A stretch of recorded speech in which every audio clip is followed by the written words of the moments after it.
Hey, Jason Rice from Lot Pop with the new Lot Party show. You see, we got a new backdrop and we got a new time. We're actually starting at 3:15 Eastern time. We're going to be a 15-minute lead up to the Auto Dealer Live show every Thursday, which is at 3:30 Eastern. So tune in early to Auto Dealer Live, catch our show, because what we want to do on this Lot Party, just like what you do at the physical Lot Party at your stores, move cars around and stir things up. We want to hopefully stir things up, bring you some best practices and ideas from vendors, from dealers across the country. Another thing that we're doing is we're going to do a dealer of the week. You see these walls back here, we got dealer plates from all over the country where I traveled and actually been in stores, and I'm going to do a featured dealer of the week. That right there is for Zeck Ford. They're in Kansas. They do a great job social media wise and the website and no lot lizards at one price. I actually bought a truck from them a while back, and they do a great job. Check out their site, but send us your plate. You can go to lotpop.com. Our address is on there. Send us a plate. We'll feature you as the dealer there. And we're going to, again, right now, this episode, I'm going to be interviewing Ben Burton. He's from Kia Meridian. He's actually a Automotive News 40 of 40 of this year, the 40 under 40. So he's going to be award winner. He's going to go over some of these best practices, help him grow his dealership, this Kia store. Phenomenal numbers. You'll hear about it here in this interview. Check it out. Hey, Jason Rice here. I want to introduce you to Ben Burton. He's actually the general sales manager of Kia Meridian, and he's going to go over kind of a little bit of detail. So, Ben, how long have you been at the store there? You're the general sales manager. How long have you been there? We actually took over this store in October 13.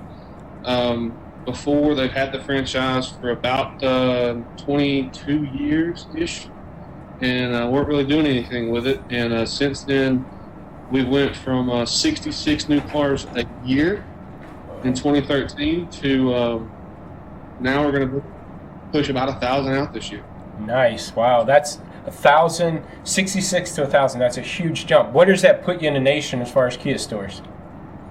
Well, we're not number one. I mean, that's the big boys, Facillo and those type of guys. But it puts us number one continually in Mississippi. We've shown that, attained that result, number one volume dealership in Mississippi for the last 3 years. I should say. So one of the things we try to do on the show is just bring some best practices and things. And obviously, from you guys taking this from 66 a year to over 1,000, what transition? What things did you do? Move around? What's some of the best practices that a dealer could that you're maybe doing that you don't see a lot of dealers doing that got you to that kind of level? You've got to get the community involved. A lot of people say, oh, we're going to get community events, we're going to do this, we're going to do that, but if you don't have your community behind you, you're never going to get to these kind of levels. And, I've been very blessed. My general manager, Myron Moses, has always been a very big outreach and proponent of getting the community involved. We have a guy that's what his goal is. We go out and we find events that we can get into, whether it be a barbecue or a bake sale, or we sponsor a concert, whatever it may be, we get involved, we get behind it. So that really got your name out there. Did that take time to develop? Because I got a guy like in Oklahoma City, he's an independent, and he's telling me how he needs to find himself and stuff. And I said, well, that takes time. You just can't, you need to find that niche, but then how long did that take for you guys to dig through that and get that going? Stick my hands and kiss the babies. That took about to get our name out there. And then it just kind of snowballs and comes to you. And the biggest thing that we did is we changed the way people bought cars here. For 20 years, the only way people thought they could buy cars here was to buy here, pay here, or a local independent used car store. Nobody thought they could get the credit they needed or wanted or deserved. So you tell them, hey, look, you can get what you want. You can get a brand new car. You can get America's best car, according to J.D. Power and Associates. Yeah. And we did that. And we put people in the cars they want at great payments, and we still pay the bills. Nice. So, how'd you get the word out with that? I mean, did you guys do a lot of social media stuff? Did you do partnerships on websites and things like that, or how'd you get the word out? We changed a lot of our websites around. We partnered with a couple of companies. One of them, Dremora. They changed our website. We've got a mobile site with that. Okay. We used a couple marketing companies. We did Excel Media, looking at some other things with them. And we did a lot of direct mail pieces. Okay. And just did a lot of saturation markets. Did a lot of buyback mailers, a lot of targeted mailers to different people, to different makes. There wasn't a lot of Kia people here, so we had to go after our own. Sure. We had to go after the Nissans, the Toyotas, the Hyundais, the Dodges, to our sister store. We had to go after and create our niche market.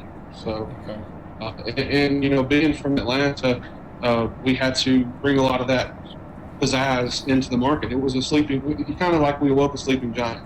We came in here, everybody told us that she couldn't do what we did. And Myron, myself, and Jerry came in here, and we turned the whole town around. And now, whatever we do, we've got 7 dealerships to try to do exactly what we do. It's pretty crazy.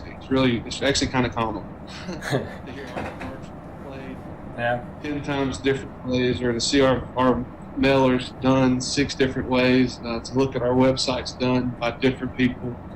It's pretty cool. They always say imitation is the best flattery, but bad imitation is pretty bad. Well, and two, once you get that community going, you got your foot in the door. It's hard for to kick it back out, especially the volume that you guys have increased on. And you got a lot of changes going on at the store. One, I want you to touch on, I think you said you got a little construction going on, and you said that's due to the backdrop back there. Maybe go into that. And then two, you got the holiday weekend, so I'm sure you got some promotions going on. So what are you doing to stir things up that way too? Yeah, the construction is, we're demoing the facility we're in. We're going to build a whole new facility there. So we're going to be in trailers the whole 9 yards for the production event, which is starting at the end of this month. And we're starting the demo inside, but don't get me started on that. And holiday weekend, everybody's running a holiday sale. Luckily, we work for great owners. We're actually closed Monday. Nice. Which is awesome. We're taking advantage of it. Yeah, take that day off. But we are definitely doing a sale. We're doing a sale up through tomorrow. We started last week. So we take a different approach here. We kind of look at a sale from a standpoint of, we take the last 10 days of the month and we try to do a sale every last 10 days of the month. That's our push. Mm-hmm. We do inventory reduction, or we do a major sell-off, or whatever the case is, and we try to throw those things out there and really go for whatever. If Kia is running a special on a Sorrento or a Forte or a Rio, we push those things as hard as we can. Right now we're in a big used car push, so we're pushing those. We're calling it our elimination sell-off, like we talked about earlier, trying to get those things. You got, you said something about giving away TVs and stuff like that too. You guys pushing cars? Every month we try to do a big giveaway tomorrow, kind of for Labor Day. And we've done this throughout our time here in Meridian. We do huge giveaways. Usually we do them compounded around big events with the store or big events with the community. Mm-hmm. Tomorrow's kind of a jumble. We're giving away a 75-inch TV. Courtesy of a local electronics store and us. We're also giving away a car. When people walk out of here, they're going to pay their taxes, of course, but they walk out of here with a paid for car. What kind of car is that you're giving away? But as far as dealers doing a promotion like that, what kind of car do you give away? Is this something 10-year-old trade, or is it something fairly new, or?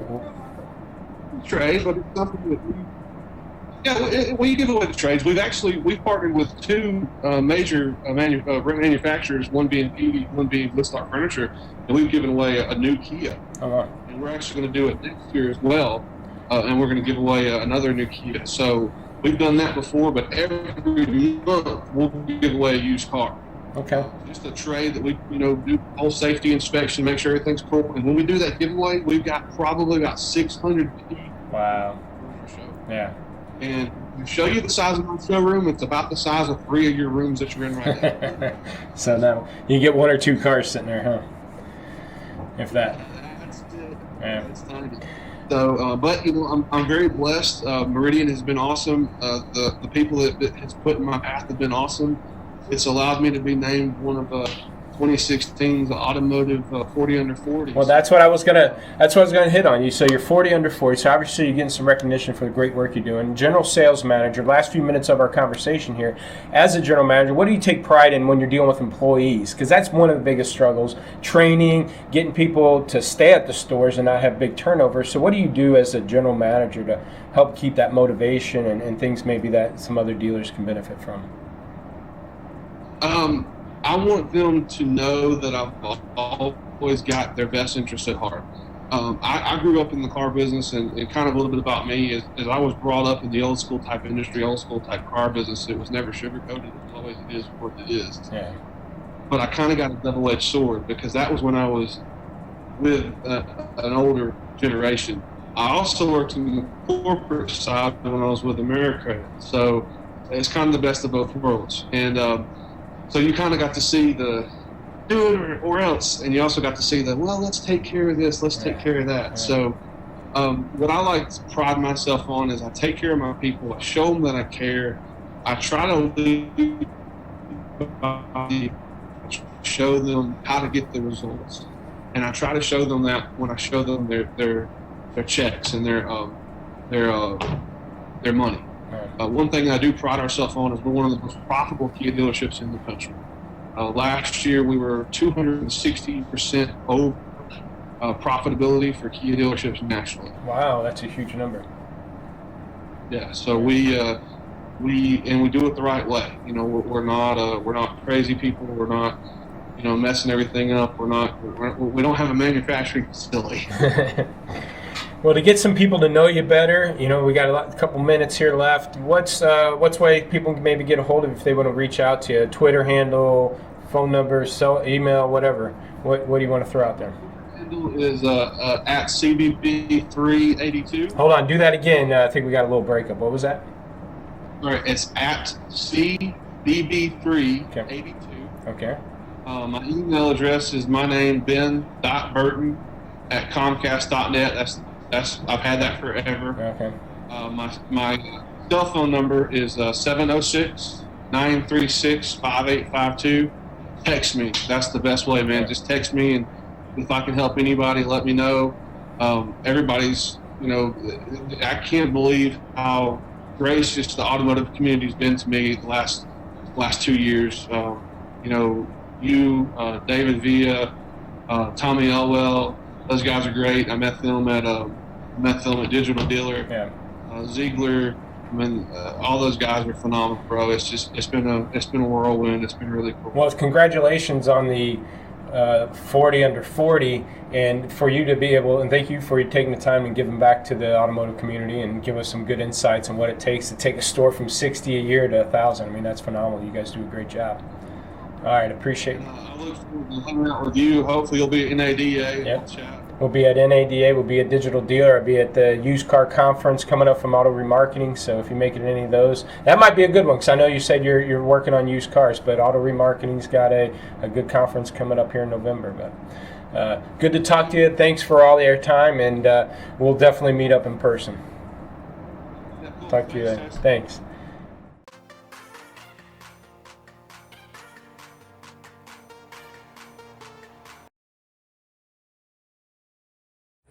Well, I feel this is a really, really important, it's an important thing for dealers to really take a look at.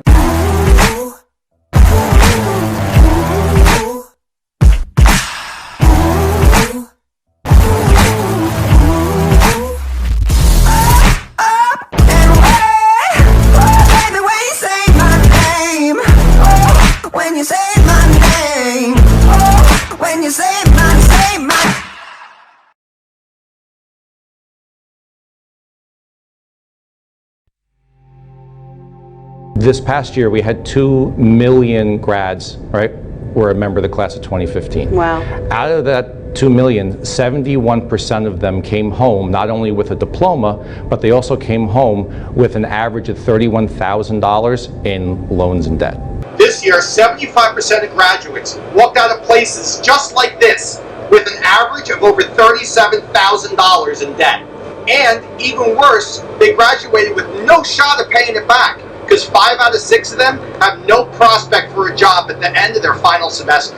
So in a term that every car dealer is going to understand, most grads wind up coming home and they're immediately upside down, meaning that they already owe more money than they have the potential to earn right away. Now, if you're the parent of someone in that age bracket and you want to help them out, know what you should do? And I feel really strongly about this. Tell them to get a job at a car dealership, preferably selling right on the showroom floor. There is no better place to grow up than at a car dealership. It offers such a plethora of real-life, hands-on experience, you know. Ask anyone who's successful in the car business, especially those who started their careers in dealerships, including myself, and we'll tell you that you'll learn more real-world lessons in the first 6 months to a year of working there than you will during all of your years in college. First off, you'll shed all fears of having a conversation with a complete and total stranger. Because if you don't, you'll more than likely starve. And that's a fate much worse than getting a shitty grade on your midterm in microeconomics. You'll learn how to communicate both effectively and efficiently with customers and management. You'll learn how to establish genuine trust with people who allow you to make them make a huge purchase, which to most is second only to their home. You'll gain a tremendous amount of self-confidence and self-worth. Somebody who's looking to start a career in business, it's the best place, in my opinion, it's the best place where they should go to get that hands-on experience and to get it right out of the gate. Now, of course, it ain't going to be easy. You'll have to bust your ass, put in the hours, and work hard. And you'll make somewhere around $55,000 a year if you're just average. That's a lot more than you'll make working 6-hour shifts at a damn bookstore or coffee place, waiting for something to come up where you can use your degree in Southern Korean literature. So why wouldn't someone who recently shed their cap and gown be driving straight from graduation to a car dealership? The grads really don't look at selling cars. They don't even look at the car business, period, at all as an option. To them, working in the car business is the equivalent of working at a retail store in the mall. Well, because graduates and their parents feel that selling cars is beneath them. To them, places like dealerships are staffed by guys with names like Benny and Rocco who dress like shit and start every sentence with "yo" or "listen here." Nothing against guys with those names, I'm just saying. If you're a manager at a car dealer, hire them, teach them, pay it forward. Dealers and managers, this is your fault too. Lots of you honestly look at people in their 20s as more of a nuisance than an opportunity. Most of you would rather take the path of least resistance, hire a retread whose resume has just as many past jobs as their rap sheet has misdemeanors. For some reason, having someone like this representing your dealership seems more appealing than training a green pea. Let's give people in their 20s a chance. Let's show them that there is a lucrative career waiting for them in our showroom floors and in our B2C departments. Let's invest in training them, real training. Not that send them out there and see how they do bullshit most of you call training. Let's bring in a new generation. Teach them the right way to take care of customers and reduce turnover back to normal levels. If the dealers don't try to change the perception, and most importantly, if they don't sell, which dealers are the best at, if they don't sell the facts of the experience that they're going to get, recent grads are not going to be looking, and it hurts everybody in the long run. Mm-hmm.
Turn on that radio and back here. The cops ain't likely to catch up with us, not tonight. So we can all be quiet and peaceable and listen to the music.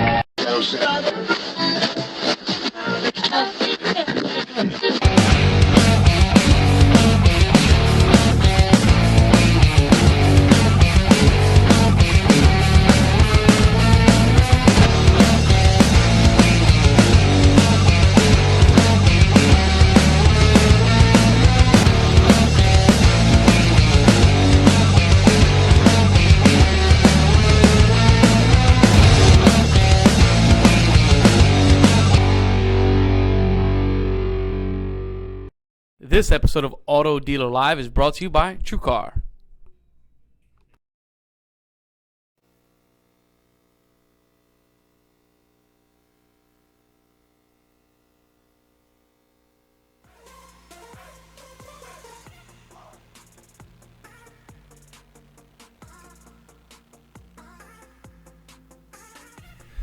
Hey man, it's Thursday at 3:30, right? 3:30. The time change throws everyone Yeah, no, off. look down. It's 3:30 Thursday. I'm Dave Villa, I'm Dave Cribbs. I'm Tommy Elwell. Good day to you. otherwise known as the Three Stooges.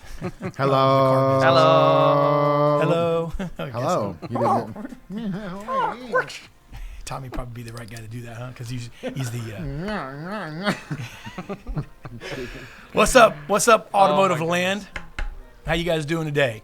I think they're better. I said that expecting you guys to say we're doing really good, but you know, Oh, can't my hear. day sucks. You'd hear something like that. Oh man, it's Thursday, and we got two great panels on today, man. It's you know it's a good time to use the word chock full.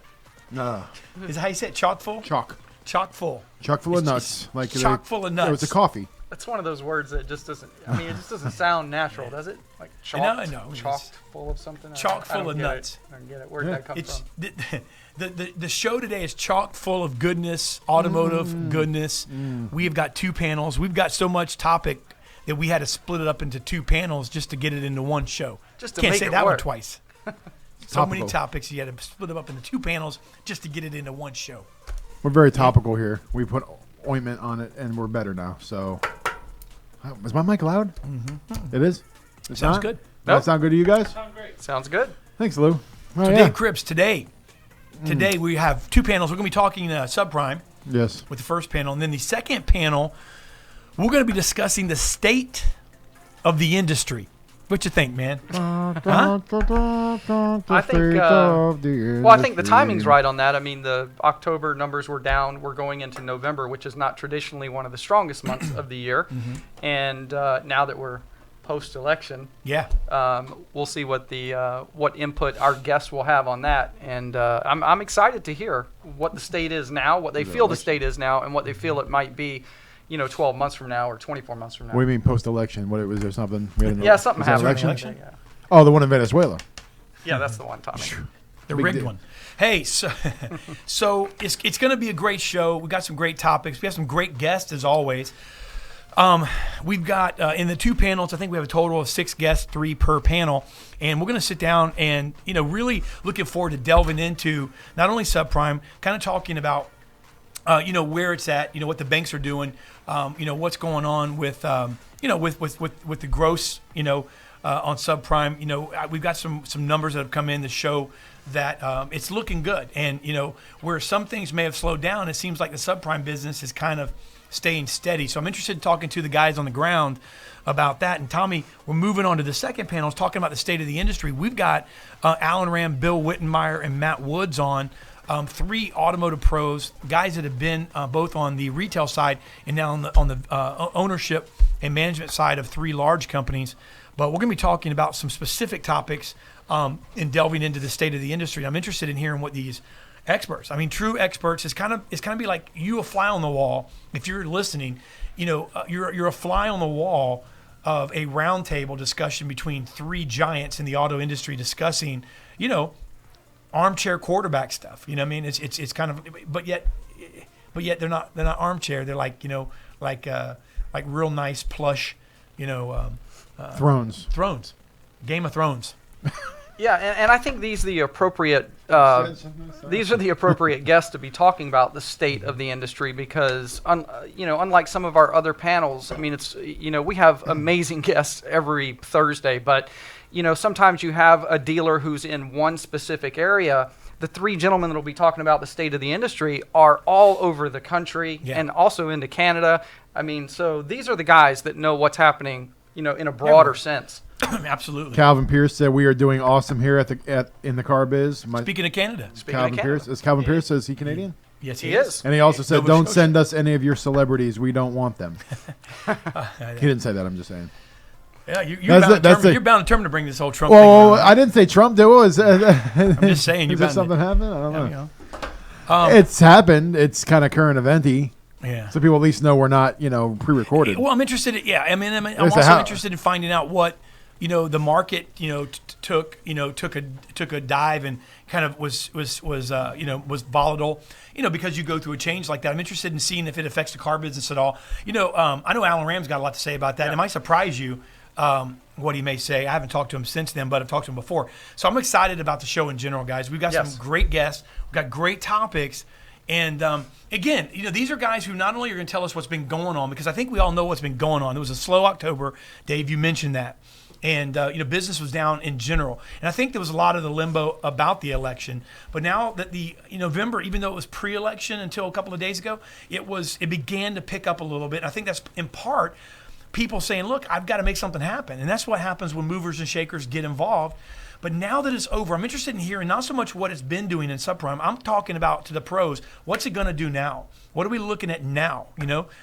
And because here's the bottom line, 75% of Americans have credit issues to some degree where primary banks traditionally, aren't going to touch them. But then there's some people buying deeper. There's some primary banks that are going lower in tiers. So I'm interested in talking about all this stuff. It's going to be a good discussion. What do you think? I think it's going to be great. I could go on and on about it, but I'll wait until our guests join us. But absolutely. What say you? Oh. I think it's going to be a contentious debate. I cannot wait to get into the mix with it. He was reading teleprompter. Can you tell? I think yes. Where is it? Which one are we on? Huh? The right one. We don't have one. That's right. We don't have one. We do it all off the cuff. I know you're shocked to know that we don't have any kind of script here with the content that we're putting forth, that this isn't scripted. I promise you. We didn't even we didn't have a dress rehearsal, nothing. This is straight off the cuff. You're not even wearing pants. I did not wear pants today. Yeah. Hey, straight out of Compton. We'll be right back, right? Hey, listen, here's the deal. Slash Tags, guys, has moved till monthly, right? Monthly, once a month. Monthly Slash Tags. So we're not going to be doing it today. I know you're going to be crying about that. I know. And you know what? This guy does an excellent job. Here's the reason why. You need to slash and tag more, okay? You need to slash tag more, and it needs to be more diverse. And we're going to be bringing you the best of once a month. We got some new sponsorships and some new things coming up to add to the mix as well. But we're going to be going to commercial break right now. And in a couple of minutes, the next up is the subprime panel, Mr. Cribbs. And I think you're going to be bringing the first question. I will be. You're going to be bringing the heat. I will be bringing the heat. Like Satan's butt crack. That kind of heat. It's disgusting. That kind of heat. That is absolutely disgusting. Hey, man, how do you, Imagine the smell that comes off of Satan's butt crack. Come on. Take it a whole nother level. Take it it emanates. It emanates. We'll be right back. The next up is the subprime panel. Combined. Don't go nowhere. Or don't go nowhere. Hi, I'm Chip Perry.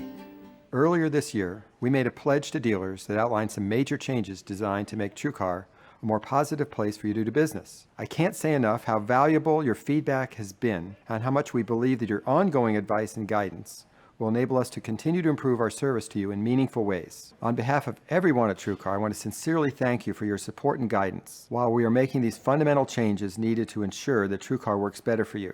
See more at truecar.com/pledge. Jason Rice from Lot Pop, and let me tell you what we do to help dealerships increase used car sales 20 to 30% in gross in volume. 3 areas we focus on: trend reports. We look at weekly trends that no one else is trending to make adjustments on our inventory. 2 is we do weekly review calls to review those trends, but also we dig through every car that needs to be price adjusted to increase the searches. And 3, we do a virtual lot walk, make sure every car is standing tall in line, and make sure we don't have bad photos like these. Check out our website, lotpop.com. our blog at automotiverevolution.com, and our weekly video tips at increaseturn.com. Thanks.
We're back. I was actually on the phone with a dealer. That's what took us so long to come back. And I'm not even ashamed about that because I was doing some business out of Pennsylvania. Speaking of Pennsylvania. Wait a second. Huh? No, no. Yeah, it's Pennsylvania. Yeah. I got dealers in Pennsylvania, too, that I you work do. with. Was it one of them? You were doing business 60 seconds before you came on the air, too. Yes, I was. Yeah, Dave's a busy guy today. So I think we should probably, and one of the things, so subprime is something we discuss here a lot. So probably it makes a good idea to, discuss it today on the show. Absolutely. What do you think? You want to introduce the folk who are here today? I think I'll do it. The next up is our subprime panel. We've got Ben Burton. He's a 2016 Automotive News 40 Under 40 award winner. He's an award-winning GSM Kia of Meridian. By the way, those guys are killing it, man. And here talk about that, too. Yes, and we've got Mike Hirschfield, president of Cornerstone Dealer Development and special finance expert. And we've got Patrick O'Brien, third-generation automotive industry professional and F&I killer. How are you guys doing today? What's up? Oh, we are fantastic, Dave, and Tommy. Nice. That's Pat. Make it tell. That's P.O. Wasn't that a show? Wasn't that like the Newhart show or something? This is my brother Dave, my other brother Dave, and Tom. Yes, it was. Close enough. Yes. So, Ben, let's jump in. I want to go straight to you. You're there in a very successful Kia dealership. You're on the blacktop. You're basically running the show as a GSM, plugged in every day on the floor. And the reason we're talking about subprime is now it's such a big piece of the market. So, at your store, and I know Kia is extremely aggressive in this area as well, but in your store, how much of that is your market? What percentage-wise, walking through your front door on a daily basis, is subprime category? Let's do an easier number. What percentage is prime? Okay, that's what I was thinking. And it's a lot of it's almost I would say 75%. And the cool thing that I like to do is you got to treat those people. You have to sell them to the aspect of is they're not. It's not a run of the mill. Walk in, walk out, sit down, run your credit. It's not the typical wham bam, thank you ma'am car store. We do it a little bit differently here. Most people treat them like a number. I mean, yeah, obviously their score plays a big part of it, but we try to treat them a lot different. We try to give them a lot of things for their value, or a lot of bang for their buck. And Kia has made it a lot easier to do that with what they offer the customers, with the product that they offer. So we just kind of piggyback that and show the customers that they do mean something to us, and show the community that they mean a lot to us. And that's really helped us out. I mean, we came here 3 years ago. The store was averaging 66 new Kias a year. We're going to push close to 1,000 this year, and that's literally 3 years ago last month. Wow.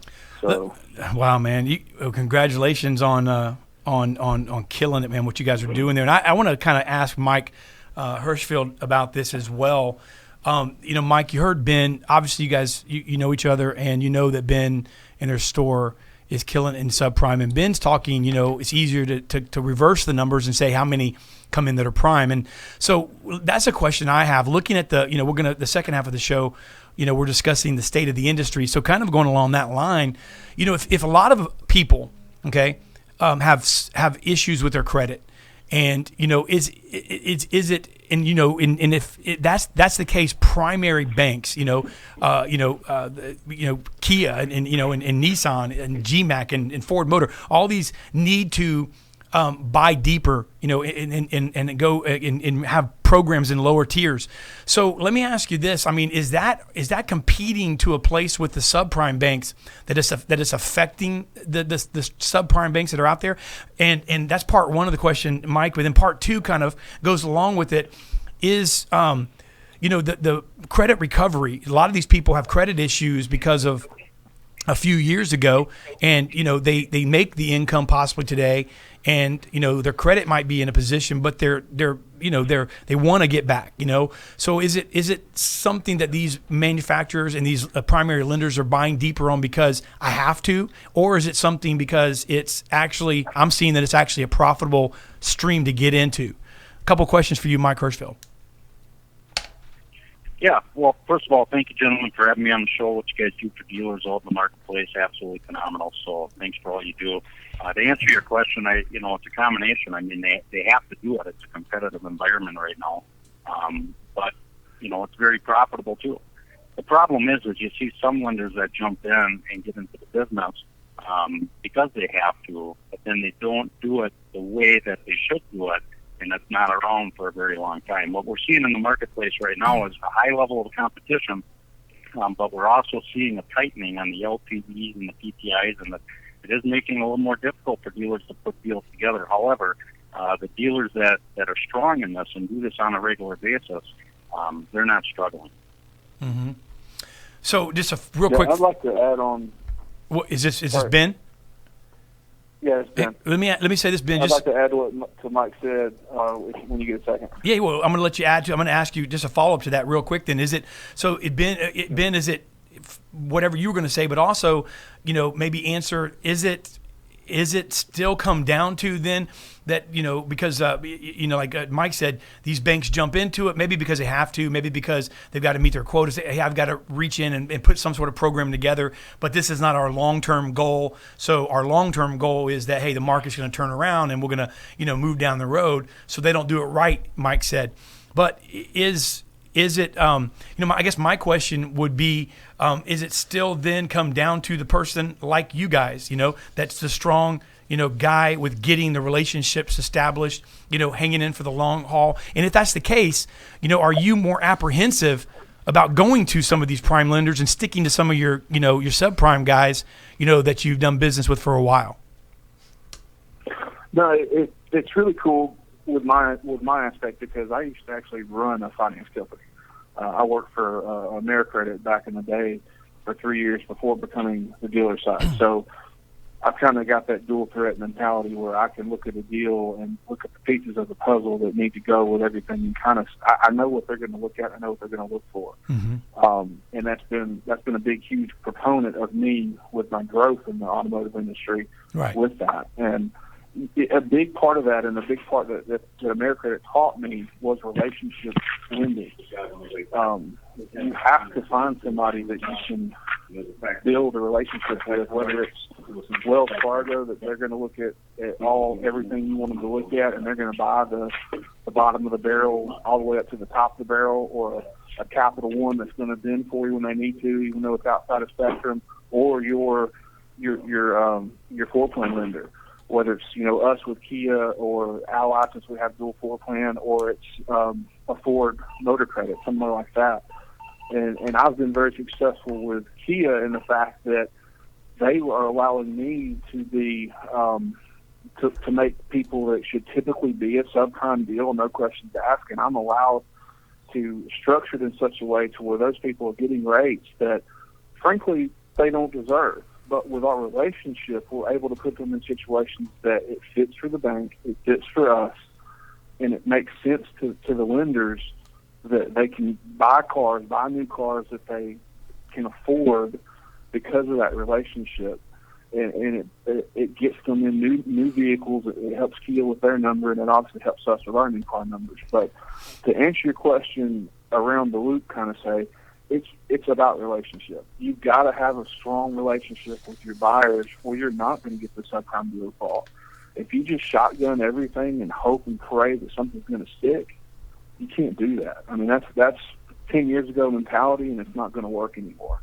And nowadays, 80% of your customers that walk in your door, they're going to fit in that quote-unquote subprime bracket because they went through a market crash, or they went through a job that left the country, and now they're trying to find their way back up. Or they used to have two businesses that failed. That's happened to a huge majority of this country. And we as dealers and the lenders out there have to take that under consideration and try to help these people out. And luckily, our community has rallied behind us, and we've done that. We've changed the mindset of this community, and we've really taken the buy here, pay here mentality away from them. And, now they understand they can get nice new vehicles, mm-hmm. and get into the Kias and the Dodge Chrysler Jeeps, and that's our sister store. Yeah. And we cater to them. We put them in cars they want to buy. Yeah. Patrick, let's get you involved in the conversation. You're still with us, right, sir? Yes, sir. Hey, Absolutely. Patrick, what are you looking at? In your picture there, you're looking up in the air. I always wondered, what are you looking at? That picture's from like 5 or 6 years ago. I was out somewhere in downtown Atlanta doing, I don't know, and a buddy of mine was snapping photos of something else, and I don't know where it came from. It's one of those things where they're like, hey, look up here. Look up here, and you're like, no, I think I was looking at, I think it was a plane maybe or something going overhead. I don't know. He's tiny, guys. He's tiny. Say, did you have something to weigh in? Did you want to touch a base? Yeah, and just going off of like what Ben was saying, the relationship with the especially the larger banks, being that they're more full spectrum now than they were 10 years ago. Your Wells Fargo, your Chase, your Cap One. These guys are going to go all the way from the lower end to the higher end. But again, your relationship with that bank, your relationship with your buyer, your relationship with the funding, the funding managers and the people in the funding department, that's going to go a long way of getting you the callback that you need, not only on the LTV side, but then also, if you need a little bit of a stretch on the PTI, if you need, a little bit on the back end, if you need, if you need these certain things, that relationship's what's going to get them done. I'll tell you, we're probably one of the only independent dealers in Georgia that is signed on with Cap One, and that's because we're, probably the number one independent dealer in the state of Georgia with Wells Fargo. Cap One's been beating our door down to get us signed up. Finally, we got signed up with them. So we're just now starting to build the relationship. But because of how much business we're doing with other dealers or with the other lenders, Cap One is salivating to get our deals. And they write us some phenomenal callbacks. And that's the relationship. That's a great point. But let me ask you this, Mike. Kind of go to you. Steve Sonning, I believe, sent in a tweet here that's on the screen in front of us. He says the subprime is great, but he said when the market turns, you don't want to be the one holding the debt. Do you agree with that? I mean, is that a stance that we need to, to take, or is it a very viable business model no matter what the market looks like? Well, I gotta tell you, that's just. Go ahead, Mike. What'd you say? I'm sorry, Mike. Go ahead. There's a lot of different lending programs out there, right? And then you have to buy here, pay here, and then get. That's one of you. That's one of you guys. I don't know, but it sounds pretty cool ringtone. But go ahead, Mike. Not me. Yeah, I mean, there's a lot of different lending programs out there, and there are some where you have a portfolio, right? And you got some returns coming down the road, but at the end of the day, that is all done at the time of delivery. You're going to create a collectible contract, that's going to perform well in the store. Not much is going to change thereafter that's going to affect that as far as the industry turning. But, I want to piggyback off a couple of things, that Patrick said and that Ben said. And, again, relationships are everything. Relationships outweigh the lending guidelines. A lot of dealers will run out there and they'll pick up a new lender, and maybe they heard from their, dealer in their 20 group that, hey, you got to have this lender. They're buying deep. So they submit deals, and they're not buying the deals. And they wonder, well, what's going on? Well, it's relationships, and it's also the history, the track record of the deals that the lenders are getting. So you have to realize that as a dealer, if you're going to go out and sign new lenders, it's going to take a little bit of time before you build that relationship and build that history. I mean, I know dealers that with certain lenders, they write their own ticket. The relationship outweighs the rate card. It outweighs the lending guidelines. So it is huge. I mean, at the end of the day, dealers are never going to control depreciation. They're never going to control vehicle availability.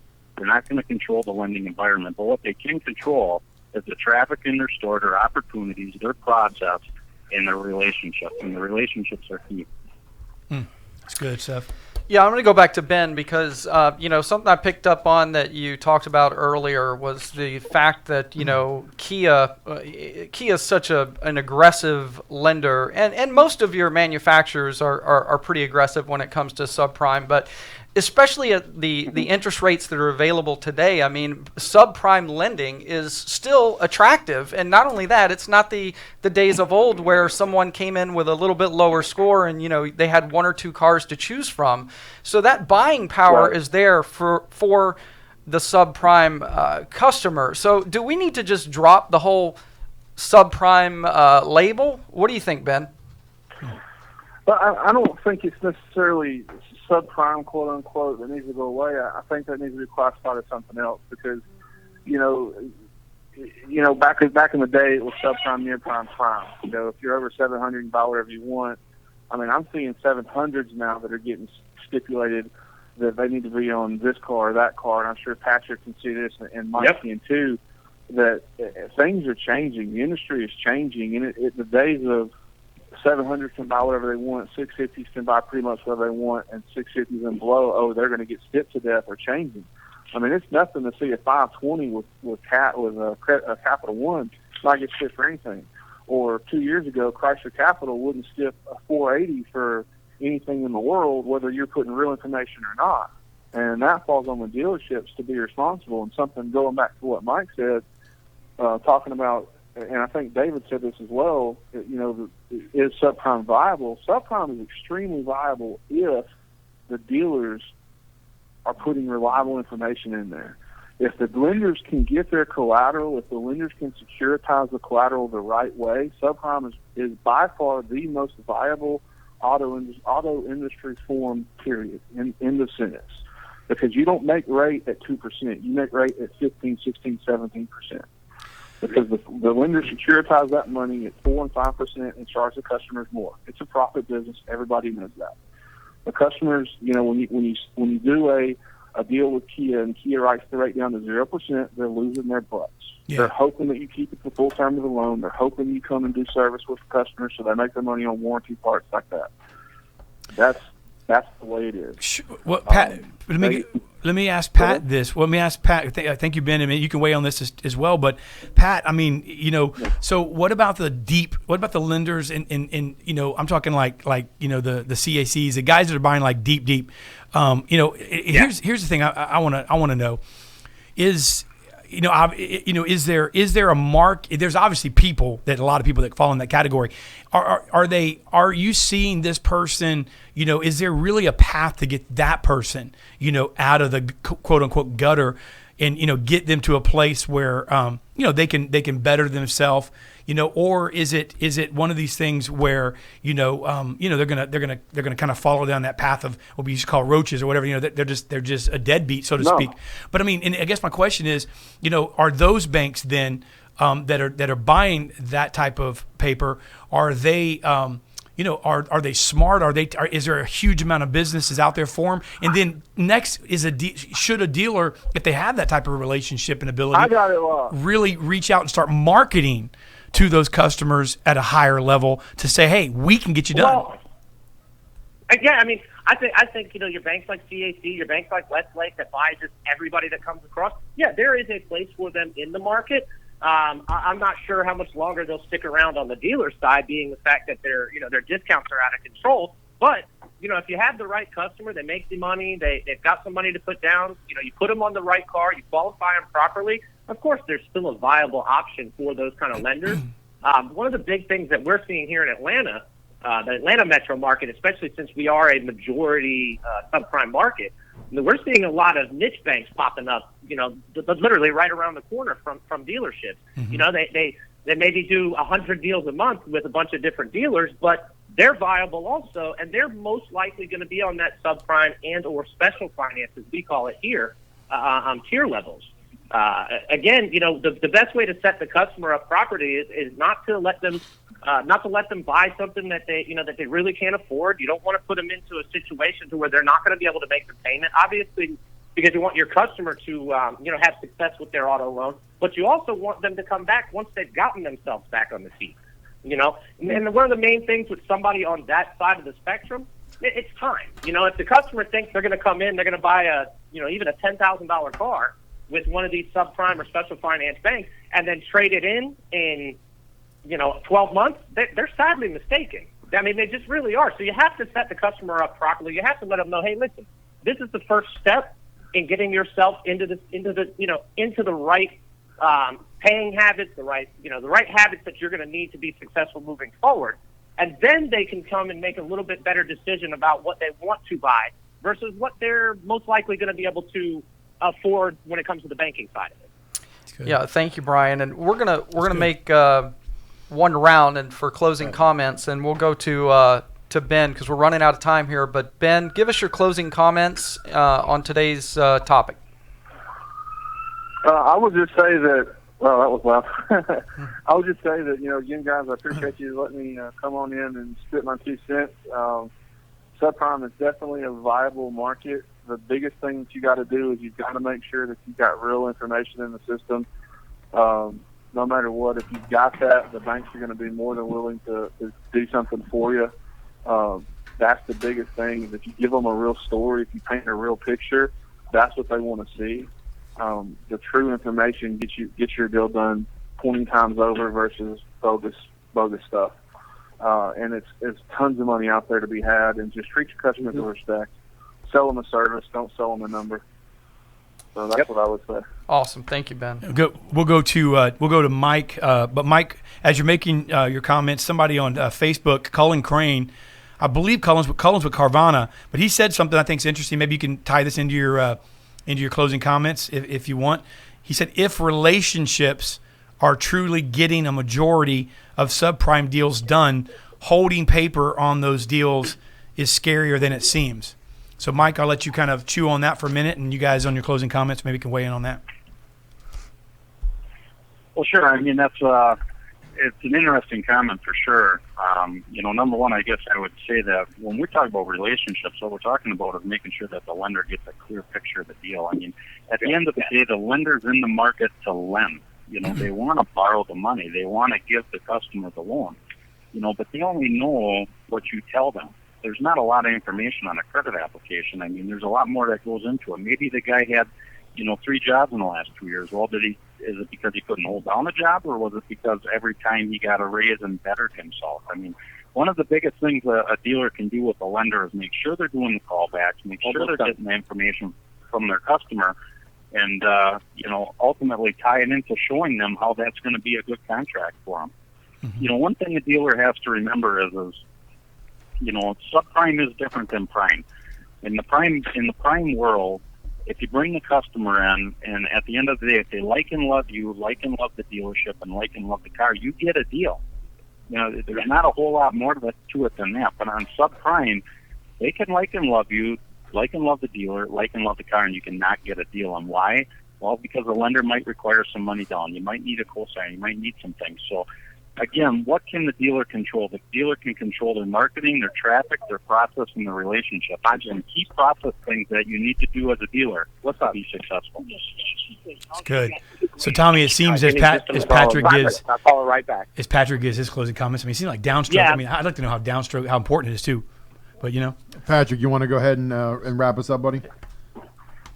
Yeah, I mean, Ben and Mike were both, dead on. Just going back to the Carvana, the guy on Facebook, a lot of these niche banks, only these big full spectrum lenders are keeping their paper to term. I mean, they really are. Most of these other niche subprime banks, they're all selling their paper, to places like Sterling or Mid-Atlantic or Granite Bay or one of these kind of places. These guys they're the ones that are holding the paper down the line. So holding the paper, I don't think is that much of an issue for, these larger banks especially.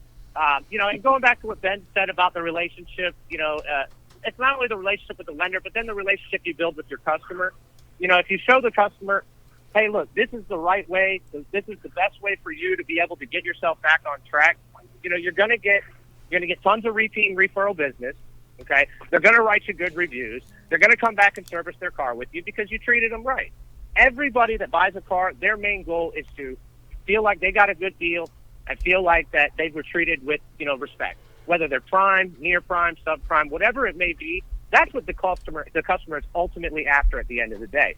And I think that the dealerships that are going to excel and continue to move forward as we go on and on are going to be the dealers that are already doing this. If you have to go back and you have to change your process to handle subprime customers because you haven't been treating them the proper way, you're going to be behind the 8 ball when it comes to how other dealers are already doing it. I mean, we market to subprime customers. We love our subprime customers as much as we love anybody else because the money's green at the end of the day when the bank writes the check. Yeah, that's good. Matt, thank you guys very much. Matt Lasco weighed in. I like his comment here. He said the dealer and the lender have to be partners for the relationship, which means Yes. good dealers don't dump bad loans on a lender. So Right. I think it's a great way to close this up. And that's why we call them our lending partners. You know what I mean? Right. Yeah, that's good.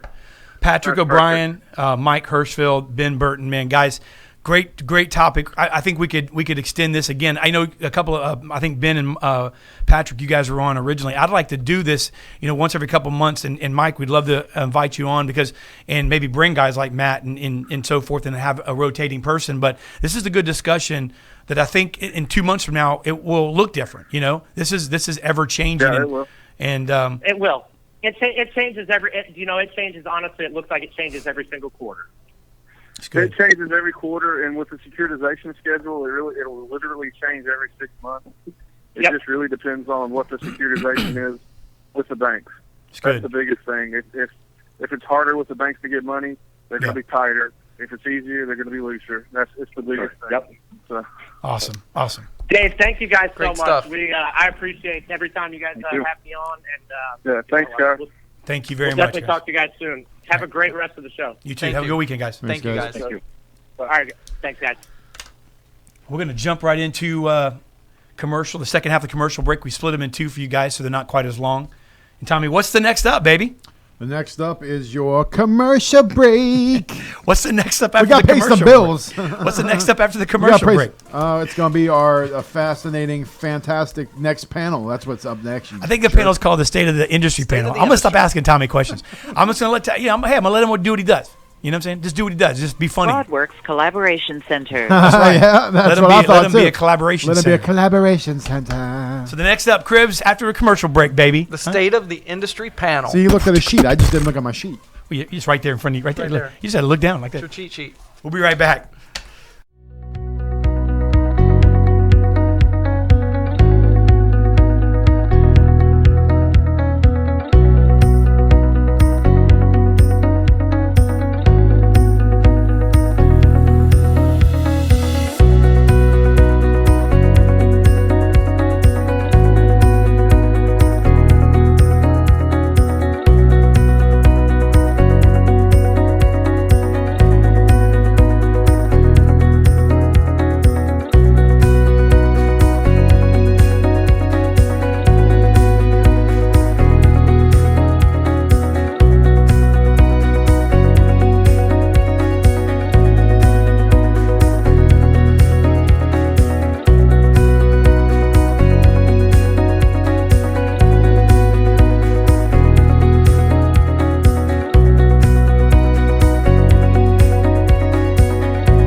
Service Group has over 40 years of experience empowering dealerships to grow profits, develop personnel, and provide their customers with a high level of service. We offer high-quality products, world-class servicing, and innovative training and technology. Meet our team, first-class trainers, the best account managers, and an executive team that's second to none. This is your Service Group team. We look forward to giving your people the power to perform.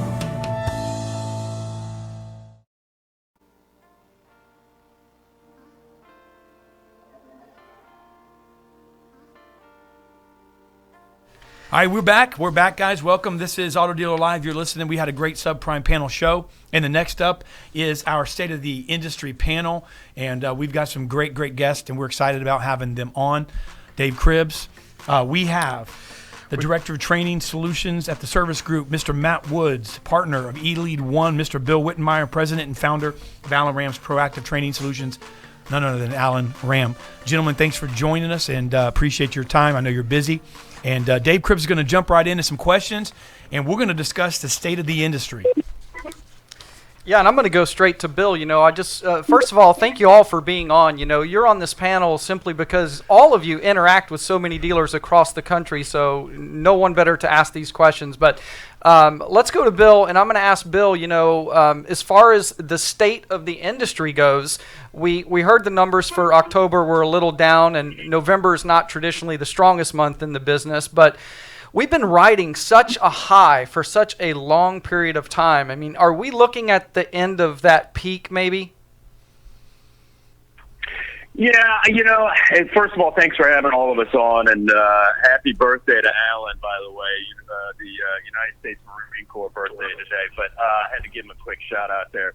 But, look, I don't know if we're at the peak. I do know this. I know, in my opinion, in the opinion of a lot of dealers that I've talked to, I think we've put ourselves kind of back in that position of 08, 09. Maybe not intentionally. What I mean by that is I think you're seeing overstocking, overproduction of vehicles. You're seeing over-incentivization right now. All those kind of critical factors. And look, dealers are buying a lot of things again, which obviously is good from a vendor point of view, but at the same time, maybe not necessarily good from a budgetary standpoint. So, I think we're at a critical moment. I think, now that the election's behind us, it's going to be really interesting to see, how the markets react, and then most importantly, how the consumers react. A lot of the dealers that I talked to leading up into this week were a little soft, and but I don't know. I'm just concerned that we've kind of put ourselves back in that same position. Whether it's peaked or not, I think most people have predicted that we're going to see probably some downticks, maybe not that severe, but certainly we're going to have to keep working hard. Yeah, absolutely, Bill. General Motors just laid off, thousands of workers, and a lot of stuff going on. But Alan, I'll go to you. Happy birthday, Alan. And you know what, man? I don't think I said this on the show, but how about this, man? Let's thank him for his service too, right? I mean, this guy freaking is a Marine. I mean, come on. Yeah. You know what I mean? I mean, that's not just that's I don't know. There's something about when you're Marines, man. It's like it's just tough. Anyway, Alan, man, you know what? I want to get you riled up because so one of the questions I had down to ask you, there's this talk. And because there's always talk in the car business. And a lot of times it's by people that don't know what they're talking about, and sometimes it is.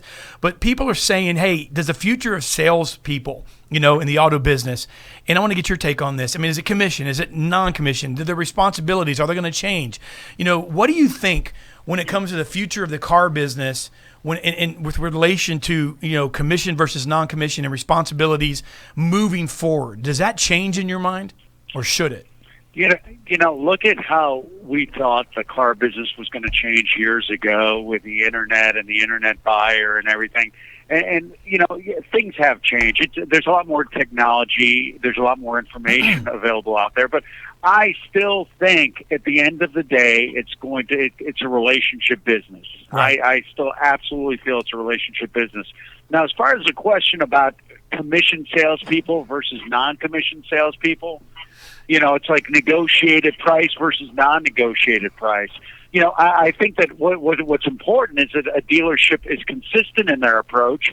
I think it's interesting when one of the things I talk about when I do a kickoff meeting, for example, is I'll talk about gross profit. Increasing your gross profit. Well, I always want to have the information available. Do these salespeople get paid on gross? And I'd say probably 70%. Probably still do, 70-75% still do. But on the ones that don't get paid on gross, they get paid on volume. I think it's interesting that the managers are still getting paid on gross. So the salespeople are getting paid on volume, but not on gross. But salespeople are getting the managers are getting paid on gross, and they end up. To me, it seems like they end up fighting each other. I definitely think that more than anything, you have to pick an approach, and everybody definitely has to be on the same page. Well, yeah. Let me follow up with that just real quick, and before Tommy goes to Matt, Bill, on that line, I mean, you have dealerships, and if you kind of went to this non-commission, I think I think the dealership wouldn't mind that because I think it could mean some extra money in the pocket. But I think that in a competitive industry that we're in, where there's dealerships right across the street, the loyalty, of driving a specific vehicle doesn't exist like it did, a long time ago. Wouldn't that create a situation where a salesperson that maybe on some sort of, salary not be as pressured to land that deal? Would the dealer lose deals? Would they be shooting themselves in the foot? I mean, what's your thoughts on this discussion that's kind of surfacing, Bill? Well, look, sales is sales at the end of the day, regardless of what the actual product is, although I certainly love this business, and I think it's the most unique, and Woods and I were talking about that before we started here. But I'll tell you, look, pay plans, and I agree with Alan, they have to be consistent, number one, whatever you do. But number two, a person's going to work their pay plan however it's fixated, right? If it's a gross-oriented, then they're going to sell for gross because that's how they get paid. Every person in the world, certainly in our business, works their pay plan, hopefully in a good manner. And that's why you have to set up a pay plan for whatever the goal and the culture is inside that store. And I think that's the most important thing. And, Alan brings up a really good point because what ends up happening is a lot of dealers aren't quite sure what their goal or focus is, and they want it to be everything. So what they do is it checks and balances in their theory, which is, I'll make the salespeople get paid on volume, so they'll sell lots of cars. I'll have the managers control the gross, so I'll have them paid on gross.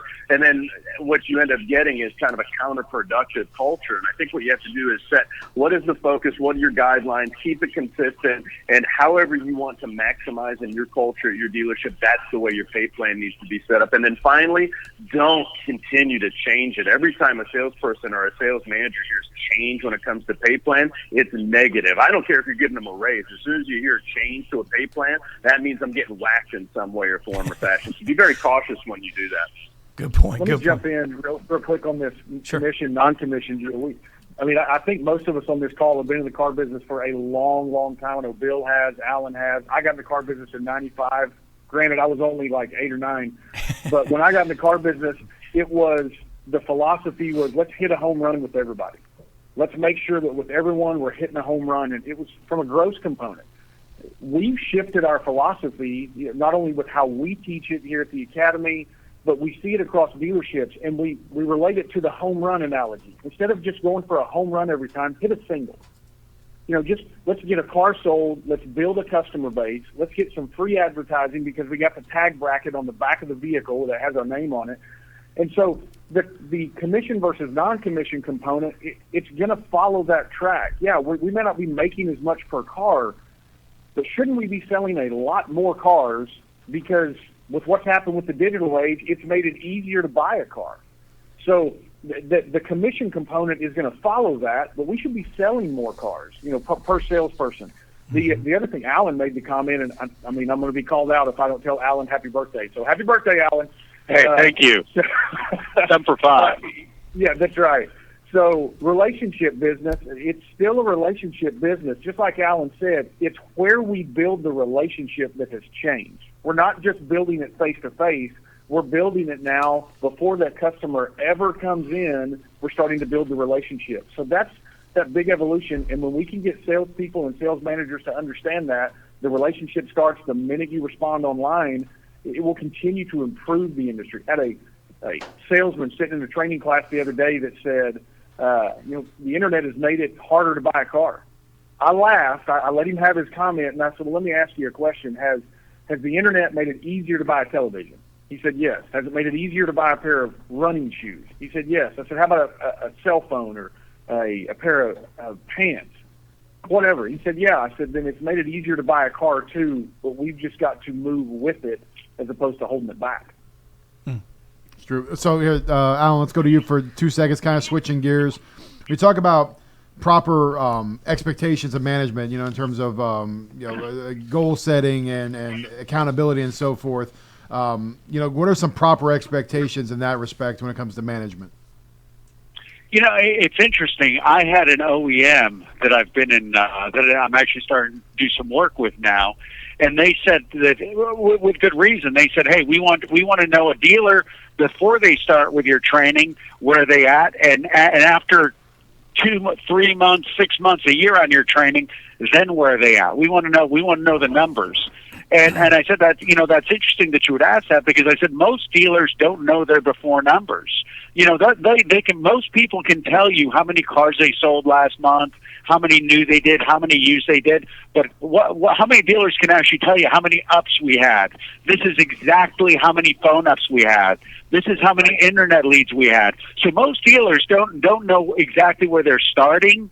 So it's, you know, when you talk about accountability, I think that you definitely need to know your numbers, like Shark Tank. You've got to know your numbers. You've got to know where you're at now and where you want to be, where you're going to end up. So, you know, accountability, how many dealers, and I've had this conversation with Bill before, you know, with accountability, we've had this BDC conversation. It's, you know, we don't necessarily hold people accountable in this industry. You know, we don't hold them accountable for their results. We don't necessarily know, again, where we're at when we start the day, where they're at 3 months from now, 6 months from now. So we definitely do need to do a better job at holding our people accountable. And I think dealers need to do a better job at holding their managers to hold their salespeople accountable. Bill, isn't that the only way really to grow the business? You know, if you're a dealer and you're listening now, you know, I mean, to not just set goals, because I think some people view maybe setting a goal like I want to sell this many cars this month, you know, and that's kind of where it stops, you know, but there's really no strategy. If you know, to use that word, there's no strategy to do something different than you did last month when you fell short of your goal. You know, so what do you think, Bill, about that? I think that's a great point. You know, and really you hit it. It's like we set the goal of what is the result. And then the other challenge in our business that continues to be pervasive is, look, we're a 30-day business, and you know, look, I like that. I think there's accountability in some form of that. But what ends up happening is we get like Etch-a-Sketch at the end of the month. We shake our heads, and all of a sudden we've forgotten, and everything's erased what we did the month before. It was all just, did we hit the sales number or not? And I think it's really crucial. As Alan said, you have to get a baseline, and I think that baseline needs to be a time period, right? I love 90 days, whether it's 6 months, 90 days. You know, it's like the salesperson who sold 20 cars back in July and they sold 8 this month, and now they still think they're a 20-car salesperson. Well, no, they're an 8-car salesperson, or they're whatever their trend is over the last 90 days. And I think the other aspect is we can't focus too much on the net result after it's over. It's history. I think we have to look more on activities basis. You know, we do focus too much on what's the net result and I sold a car, but it's all those things that lead up to that we really need to manage. If you do all those things that lead up to that, all those activities, the net result will be a car sold because you have enough talented people within inside the dealership. I'll give you an example. You can have a great person who talks to a lot of people with great product knowledge. If you're tracking those activities, then you should have a very strong manager that can come behind and close those deals, and ultimately you'll have the results. But what ends up happening is we don't. We get somebody that burns through a lot of ups, and then we say they suck at the end of the month, and maybe they survive and they learn how to live off of $2,500 a month. So I would say, look, focus a lot more on the activities, and you have to do it on a daily basis, and that's the other issue that we run into as well. And let me just say, and that's management is exactly what you're talking about right there. And you know, the manufacturers have complex formulas for figuring out the numbers, for forecasting. The industry has complex formulas for forecasting. But at the dealership level, Bill, you've seen this before. Hey, Tommy, how many cars are you going to sell this month? And Tommy says he's going to sell 12 cars this month, and everybody claps. And then you look and see how many cars Tommy sold last month, and Tommy sold 8.5. He just thought he should say 12. Then they go to the next salesperson. And Tommy said, "Hey, don't make me a salesperson." Right, Alan. and then everybody claps, yay! And that's how it all starts, right? Yeah. That's where it all falls apart. Well, hey, real quick to stay on the same. I got to say this because before we get off the subject, because I know Cribbs is going to change the subject slightly. Matt, let me ask you this because Bill said something interesting. And by the way, Alan, I didn't know Tommy's right here. I didn't know you actually were in our sales meetings when Tommy does that. But it sounds like what you actually do, Tommy. And then everyone follows suit. You know, hilarious. So let me ask you this, Matt. You know, I've said this a lot to our sales guys, and because you know all of us in sales, and Bill hit a great point. And let's look at it from a dealership as a whole level about hitting a number. I think that, you know, what is 30 days? What is a month? It's a measuring stick, and it's really nothing more than that. And I think it's a really, really good point that Bill makes. And I think what happens, Bill, is if we're not close to our goal individually or you know corporately, at the end of the month, we start sandbagging or we counting the days down a lot of times to start over because as salespeople, we hate losing. we hate the way we feel. So all of a sudden, I know my guys, they're like, I'm not going to hit my number anyway. So shoot, why add a couple of more marks on the board when I can kind of sandbag? They're starting to already look. I don't know if you guys have any Matt, if you have an opinion on that, but I think that the 30-day measuring stick is overrated, and it's really like a daily, it's a daily deal here. I got to do it every day. No, you're absolutely right. We are building a management training model right now for a specific dealer group that we do business with, and one of the key principles that we're focusing on with them is, number one, a monthly performance review that happens right at the beginning of the month, first 2 days of the month, where a sales manager lays out a plan that this salesperson is supposed to stick to. It's got CSI, it's got a gross component, it's got a unit component, a dress code component, a performance indicators component. And going back to what both Bill and Alan had said earlier, measuring the end of the month as opposed to recognizing we measure throughout the month. So that performance review is one. And then we recommend 3 times a week, a one-on-one session with that salesperson to measure how you doing, what do you got working, who's coming in, what are the appointments. But it's constant one-on-one coaching. But where a lot of this goes off track is sales managers, if they're not careful, are handed too many people to manage. One person can manage about 7 to 9 salespeople on a regular basis. And that's not just the auto industry, that's any industry. But think about the auto industry, all the activity that goes on. There has to be a real measurements within that sales team, what's done on a daily basis. And I know this is, Bill's area with eLeads. The CRM has made that so easy, but dealerships don't focus the right amount of time to get everyone on the same page with why we put stuff in the CRM. Why we spread out the reports, why we follow the track there. If you get to the end of the month and you've missed your target, but you can't figure out why in the middle of the month you were off pace, that month-end goal is just pointless. And we're doomed to do the same thing again. And by the way, since Tommy can sell 12, I can sell 13. I'm a 30-car guy all day. Can I interject before I forget? Sure. And Matt said management. He used the word management. One manager can manage how many people at a time, Matt? I was making the comment 7 to 9 is kind of what you see in the white-collar world, the corporate world, 7 to 9. Okay, but let's define management, okay? Let's define most of the managers in this industry aren't necessarily managers. We've got a lot of people that are good desk people. We've got a lot of people that are great closers, but they don't necessarily have management skills. Because how many of you, and I don't know if you're going to, my graphics, if you're going to be able to see this, but you all see this? Yeah, we can see it. Okay, that picture right there? Okay. What does that picture tell you? What would most people think when they see that picture? Oh, salespeople, they're being lazy. What I would say is that first off, would you all agree that that's something you see every day throughout you go to dealerships, you'll see this at most dealerships you walk into, you're going to see 5 salespeople standing around outside doing nothing, right? Yeah. Well, what I see when I look at that is a dealership that isn't being effectively managed. And look at how many dealerships don't have effective management. You've got 5 salespeople standing around outside doing nothing for hours on end, and you've got a manager sitting inside hoping someone brings him or her a deal today. That's a lack of management. So I think we need to look at what our managers, what we really call management in this industry. And I heard Bill say it earlier. We need to focus on activity. A manager's 2 most important jobs, I think, today, managing activity and training. You're managing activity, making sure your people are doing the right things the right way at the right time to drive traffic.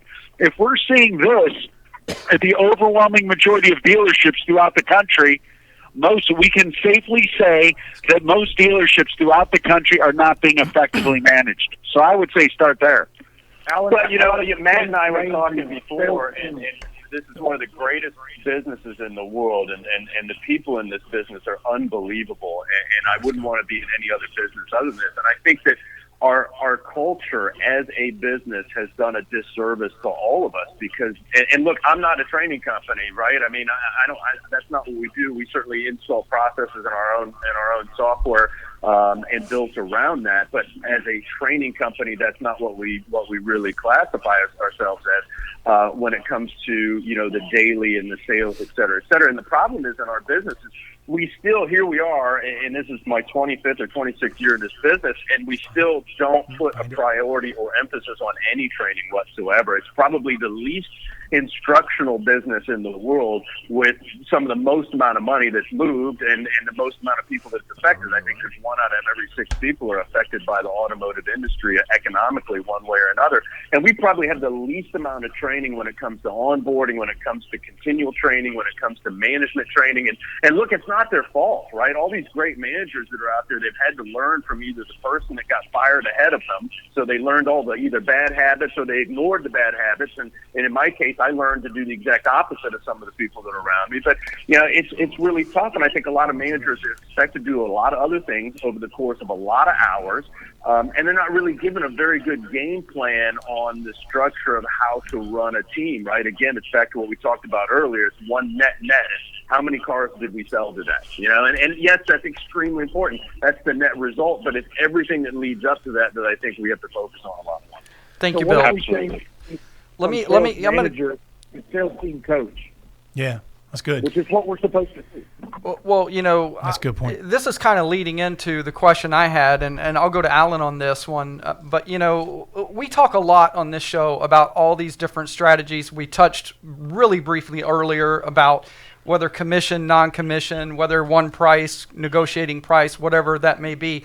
Look, it's no secret that we're all looking for that one little thing that will maybe help us or give us an edge or help us sell a few more cars. But it seems to me that there is so much value placed in finding the next gadget or gadget, and there's very little emphasis spent on actually teaching a salesperson how to interact one-on-one with a customer. What do you say to that? Because I don't want to see that art go away. Alan.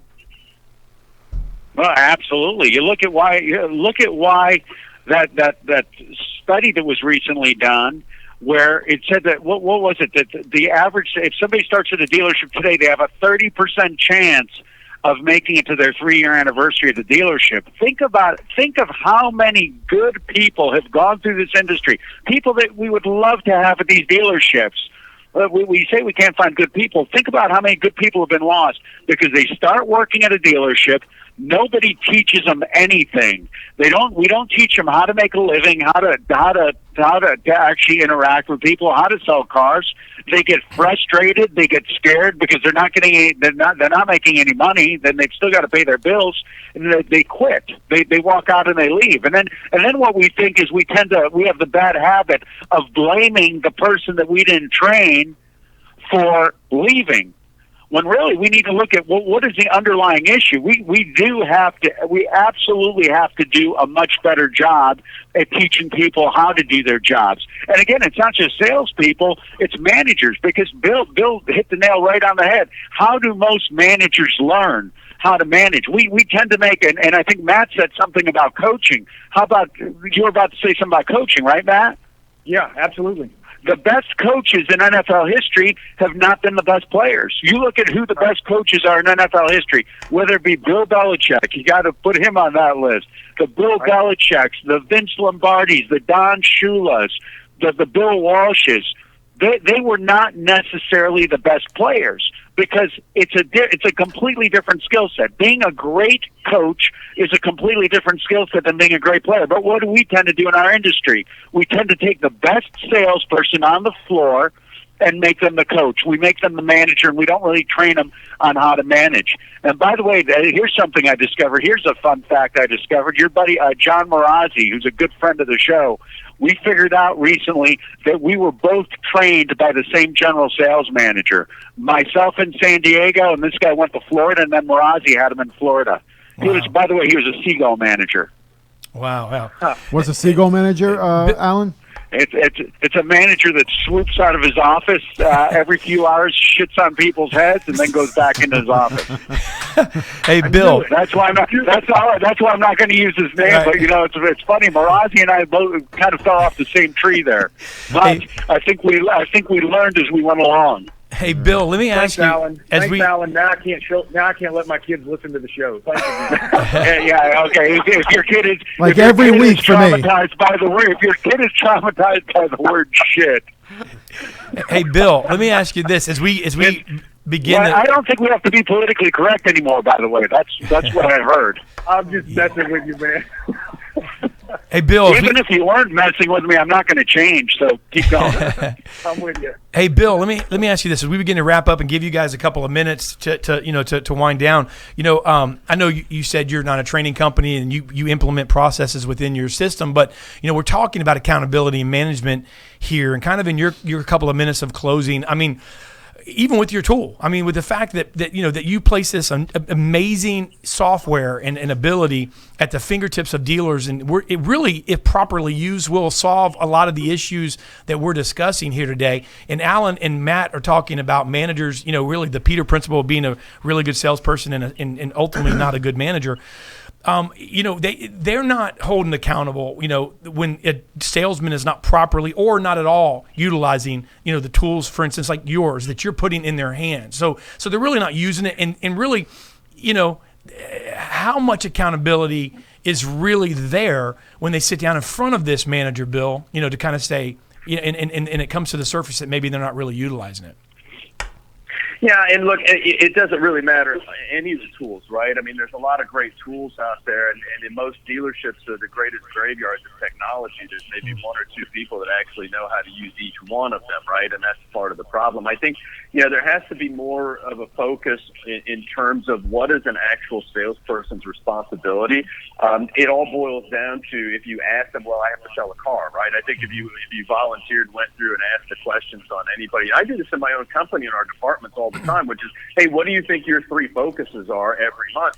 And it's amazing the different amount of answers you'll get, and you have to keep practice, drill, rehearse, and remind them what their actual goal is. Yes, the ultimate goal is to sell a car, but you have these other 20 things ahead of that before you can get to sell a car. It's almost like negotiation. Look, I don't think you have to be a strong closer or a negotiator. That's the glamorous stuff that everybody likes to talk about. That's 10% of the job if you do the other 90%.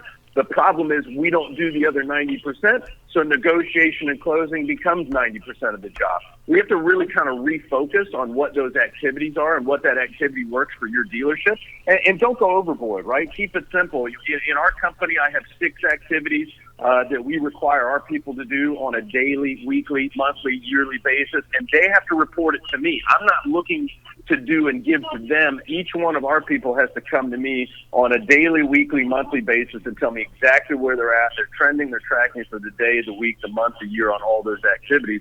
And I think that's something we have to focus in our business a little bit more. It's less of the end result, more of how we got there. It's good. Awesome. So are we wrapping up, guys? Good. Thank you. That was Bill. That was great. Thank you, Bill. Let's, Matt, you want to go ahead and give us your closing thoughts on the subject, sir? Yeah, I agree with everything Alan said, even the comment about my kid being traumatized. I think he'd be okay. Bill, what Bill was saying too, I know one of the things you guys had led off with is the state of the industry. One of the things I'm really encouraged by is just the auto industry, period.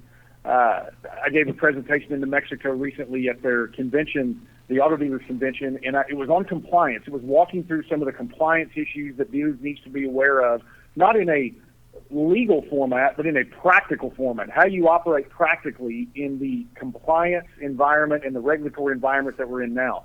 It was about a 45-minute Q&A period. It was a really good interaction with the audience. One of the dealers at the end said, "You got any good news for us?" And I smiled real big, and I said, "Yeah, I have some great news. It's still the car business. Regardless of whatever gets thrown at us in the auto industry since however long ago, like when Alan got in the car business in the 30s, I think, maybe 40s. I'm kidding, Alan. But when all... you better throw that in.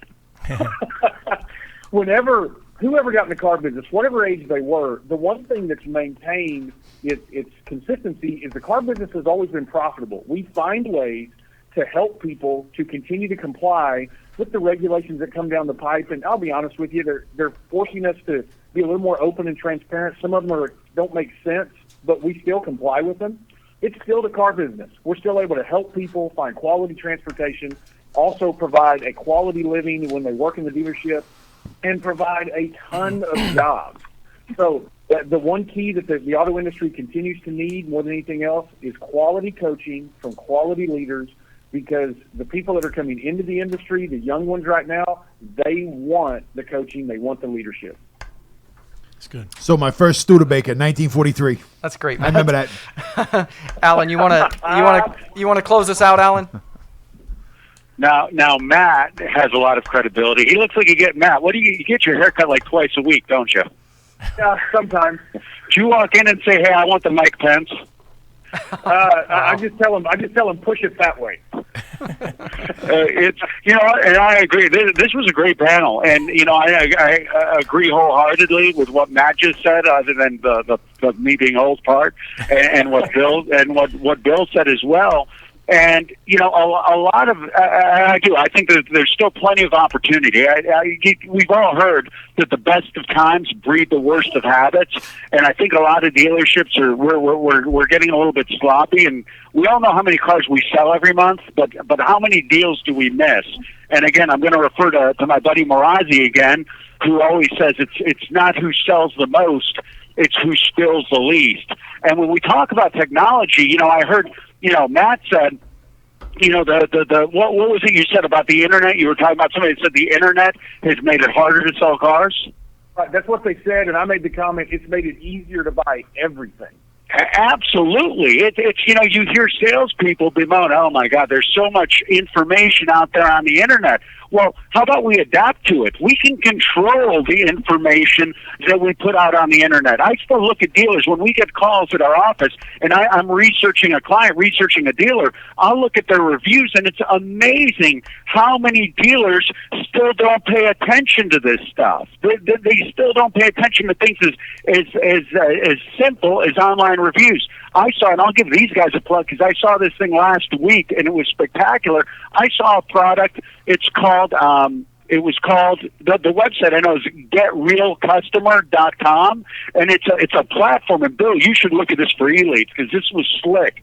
And it's video reviews that dealers can that actual customers actually film when they're at the dealership. It takes about 15 minutes, and the dealers can put them all over their websites, all over social media. We have the ability to control the information these days, and that's what I think we need to do a much better job of. So instead of bemoaning, "Oh my God, it's so hard," these customers are educated.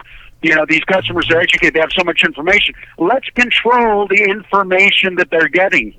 Yeah. And that would be my closing comment. But I think it was a great, I agree wholeheartedly with what Bill and what Matt said today. I'm gonna give Bill the final words. I want to thank Matt Woods for the service group and Alan Ram with Proactive Training Solutions. And Bill, I'm gonna give you the final word because you've been, one of the things I want to say, Bill, you've been busy, man. I've been watching on social media, going everywhere. You were almost as busy as Trump, man. He's like literally in different cities. I saw him in Tampa, and I'm like a mile away from our office, and I saw it I guess after he left. I'm like, "Hey, you still in Tampa?" Like, nope. And he's like in another state, doing something else. Yeah. So you were traveling like crazy, man. So close us out with something maybe that you have in your heart about the state of the industry and what you're seeing right now in general. Look, I think that we're in a good place. For the dealers that have been very proactive in the right areas, I think they're in a good spot. And I know a lot of them, but I think the vast majority of our stores and our dealers that are out there are still not quite looking ahead, and they still haven't learned enough from what happened a few years ago. We have a very short memory, not only in this country, but certainly in our business. And I think we have to look, and I think we have to be prepared. I think that boils down to, getting our fixed operations in a better place. That's something we hardly ever talk about, and yet that's the heart and soul of the dealership. And in most stores, it's 10 years behind, right? If we looked purely at a service operation in the lane and we compare that to what's happening out front, they're literally 10 years behind in their processes, et cetera. Why? It's okay. They keep coming in. We got our shops filled and everything's good. But, that's going to be the differentiator as we continue to grow in this industry, as we continue to incentivize, as we continue to produce more vehicles and open up more stores. Again, we're doing all the same things that got us into the trouble in the first place. So I think the good dealers are focusing on that. I think they're focusing on retaining good employees, employees, which means training them, means educating them, giving them a path to succeed, giving them a path to grow and true growth. And then finally making sure that all their departments are at today's level, not just the sales department, but every department within inside their dealership is at that same advanced level in terms of process and technology. Hey, can I interrupt real quick? Sure. I just got next up. Clint Burns is tweeting, and here's what he says. It's not who sells the most; it's who steals the least. Who steals the lead? What are we doing? And then they add John Marazzi. What are you guys trying to get me killed? I think you were saying. I think you said it's not spills. who sells the most; it's who spills the lead, not steals the lead. So I know Clint Burns is used to tweeting at 3:30 a.m. So okay, so it's not steal; it's spill. It's spill. All right. It spills. Yes, it is. It is spills. Yeah. Spills. John's like, what? Well, hey, he's like, what did Ram say? I said. Well, Bill, Matt, Alan, thank you guys so much, man. You guys always deliver. We appreciate you being on the panel today. Yeah, thank you guys very much. Thanks for having us. Really appreciate it. Thank you. Have a good weekend. See you, Bill. See you, Alan. Great panel, Good guys. job, guys. Heather Burton tweeted in here. I think it's pretty good. This is good here. Get your new young hires to look outside the box and realize that there's not always a quote answer. Find great tech savvy salespeople. I like that. There's not always an answer. Get your young hires to look outside the box, man. Yeah, I like absolutely. to say kick the box over. Absolutely. Break the box. What box? What box? What box? What'd you say? And we were picking a little bit on the Next Up, but thank you, the Next Up, for your continued sponsorship. And also, they also tweeted out that they can solve that problem of the 5 salespeople standing out front. So if you got that at your dealership, get in touch with the Next Up. And also, they'll keep track of the numbers for you. We talked about that earlier in the panel about the dealer. Well, they converted you. Yeah. You're converted now. You're no longer a open floor guy. I've been converted. Oh wow! Wow. Yeah, I've been converted to the Up system. Believe it or not. Came out of the closet, out of the Up closet. Came out of the closet. Good for you. Yeah. Well, the promising thing too, Experian. I was looking up it's Fortune magazine actually from a couple months ago. Experian says that steady growth and remarkable stability in the subprime market. So, things are positive. Things are looking up. It's not people got to drive, man. When there's a will, there's a way. And the subprime industry. Some of the lenders that are there today were created in the downturn. You know what I mean? And it's when it's opportunity, and that's really where it's at. It's always about people, in my opinion. It's about people, and it's about how we think. And I think that as long as we are willing to be open-minded and we're hungry, we're going to find a way. And it really goes back to everything Alan and the guys were talking about, because as technology, internet I can hear a salesperson saying that in the car business. You can hear it. Oh, I'm in the internet, man. It's harder to sell cars with the internet. Well, it's only harder to sell cars because what that states, and I would never hire anybody that says that, because that might be a good question to ask in an interview. Do you think it's harder or easy to sell cars with the internet? Well, I think it's harder. Well, I'd never hire that person, because what that means is you're not willing to work. Look, I don't care. Listen, man, when there was no internet, when there is an internet, what it is, it's just, that's like saying back when phone books came out. Well, it's harder to sell cars with phone books, Right. It's harder to sell cars, because that dealer over there is doing direct mail. It's harder to sell cars because that dealer over there 30 years ago has a big inflatable ape, out in front. Meaning it's just about working hard, man. It's about, man, I tell you something. Guys, we've got some great shows coming up. T, why don't you read down the list, baby? We have how to increase your ROI for marketing dollars. Ding, ding, ding, ding, ding. Sales and Service Collabo. The Sales and Service Collabo show. The DM show we call digital marketing. Maybe you're familiar with it. Yeah. And then we have our IM show. That's our integrated marketing show. We got a show coming up, too, with Steve Stauning, Alex Jefferson, Kevin Fry. Got a good crew coming up there. I think we got a crew coming up with Sean Stapleton and Eric Milch coming up as well. These guys. So we got some great shows. Sean Stapleton just became the CEO of. I just slipped off the chair a little bit. Y'all easy. Thank you for calling me out there. Oh, did you crap your pants, Tommy? What? Oh, I was supposed to say that on the air. I'm so sorry. I didn't mean to call you out like that. I slipped out of my chair. Like it never happened to you. Slipped out of my chair, and Tommy, Hey, I did said, you "Well, just sure, Tommy grabs his move pants. funny? See how Dave responds in kind, right? He's like, "Oh, you slipped a little bit? Yeah, I did. You friggin' small wiener guy, you. Look at you. And you grabbed your pants, didn't you? Like, really? Oh, Tommy, did you get that small penis taken care of? Oh, I'm so sorry. You know what? The show just went downhill very fast. Can we cut this out? We apologize. No, we didn't. Arnold, tweet that out. That's a good my gosh. slash tag. Hey, I yeah, will well, slash tag hey, that slash all day tag long. that. We'll talk Tommy about got it. a small wiener. We'll talk about it at Christmas time. because Sounds that's like it apparently was the next already time slashed. Slash tags are coming out. Slash Tommy's tag.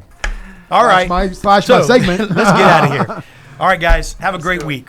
Thank you, Cribs. Hey, Cribs, God by the bless- way, God before you bless go, you and good night. Cribs, by the way, if you're looking for granite countertops for your new home, For all your marble wares. and Cribs right there is wearing a shirt with the latest pattern of granite. That actually was in the before. That was in the Coliseum before. This was in a part of the you Coliseum. It's the marble So pattern. listen, we got in some the brand new Coliseum. floors here, and this shade of granite. You know, prime granite. You know, I'm also marble, obviously. I'm also selling new homes now, so you've got to use everything. Ah, You've got to use okay. every advantage that you can Be get. like, right? let's see, we have this color here. We also have this color here. Wait till you see my shag carpet jeans next week. Hey, you have some? Cribs, what size is that shirt, Cribs? Is shag carpet back in? It's a boy's medium, right? Shag carpet jeans are. Is that a- I want some of them Yes, joints. I do order small shirts because Is that a baby gap? so I don't have to work It's a out. boy's meat. It's boys. I think I have that shirt. Same size. Yeah, there you Same go. size. All righty, guys. Have a good one.